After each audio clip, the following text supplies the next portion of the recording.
We did it last weekend. Anna and I, my older brother Rich, and a bunch of my friends from Cincinnati took part in the JDRF Walk to Cure Diabetes at Kings Island Amusement Park in Cincinnati. The whole thing was I wanted to walk in the walk because I've fundraised for them several times in the past, but never actually walked in the walk. Now I'm not that good at walking, but I wanted to do it anyway, proving to myself that I could, kind of thing. I walked very short distance from the starting gate before I had to sit back down in my wheelchair because I was exhausted. I have no walking stamina. So here's the thing, he does have walking stamina.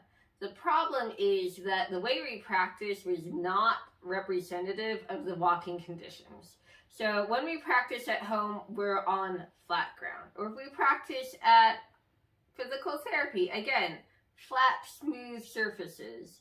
But the place where we were walking at Kings Island, it was at the parking lot. And it was like asphalt that was old and breaking up, and it had a downgrade. So it was a much more challenging walking environment. Also had a sideways grade. Yeah.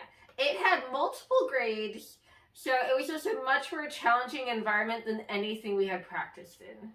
So I think if we had rolled Kalen in his wheelchair to the entry to Kings Island, which is very smooth and flat, he could have walked a lot further.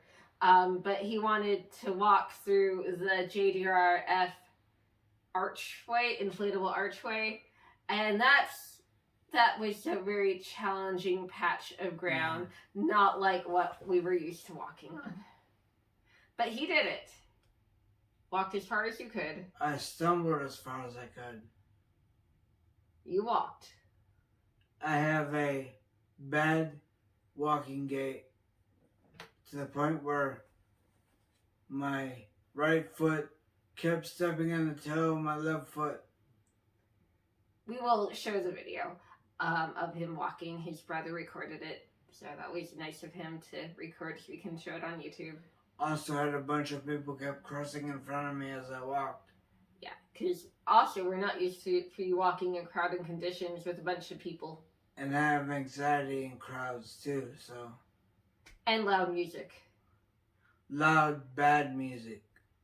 You'll hear it when we show that video. I don't know if it's bad, but Kalen likes to work out to 80s music, especially Prince's music from the 80s, and this was not that.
So when I saw that Kalen had walking in a JDRF walk on his bucket list, I was like, why did you wait to put this on your bucket list till after we moved away from Cincinnati? It would have been so easy when we lived in Cincinnati. They have a JDRF walk every year. But I think it's because Kalen always had chronic pain issues. He was always breaking his feet. or having other issues. So I think you were just worried about actually being able to walk the whole walk, Yeah. so you never did it. And now we've come to the conclusion that waiting till you're all the way better is just not gonna happen. We just need to go for it and do the best we can, or you're never gonna get to walk in the walk. So we did it. And raised a decent amount of money too. Yeah, between me and my brother Rich and the rest of the team, we raised, was it over 1,500? Mm-hmm. And it's still open for donation, so I'll put the link in the description if you want to donate to JDRF under Kaylin's team. So in my email that I sent out to my contact list, I explained that the current insulin pump and constant glucose monitor that I wear that helps me manage my diabetes, I first heard about when my mother joined or subscribed to the JDRF newsletter in 1985 after I had just gotten started with diabetes, and they talked about in one of their newsletters about a bionic pancreas system they were helping fund the work on, one where an insulin pump and a constant glucose monitor could be basically an external pancreas, so it would do it all for you, well, most of it for you.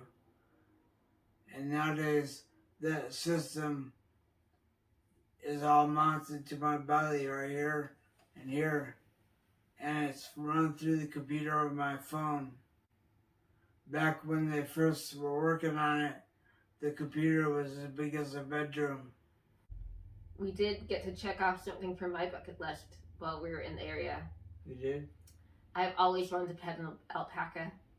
Oh, yes. And I mentioned this because both Kayla and I are wearing our alpaca socks. Yeah. One of our Ohio friends, her family farm is an alpaca farm where they raise alpaca and breed them, and they grow the wool and they shave them and make the wool into cool things. So like these really comfortable and soft socks. And so we got to visit and pet alpacas and watch them enjoy their day. They're very soft. They're very cute. Yeah. Like they look fuzzy. They are fuzzy. So it was fun watching them frolic in the field, and our friend gave us some pellets so they'd come over us and eat out of our hands. So I enjoyed getting to meet the alpacas. If you aren't familiar with alpaca, they're basically like llamas, but they're from Peru. Yeah, I think they're related to llamas. We can insert some video of that too. Yeah, these are all moms with their babies. Yes, would you like some too? Here you go. Aww.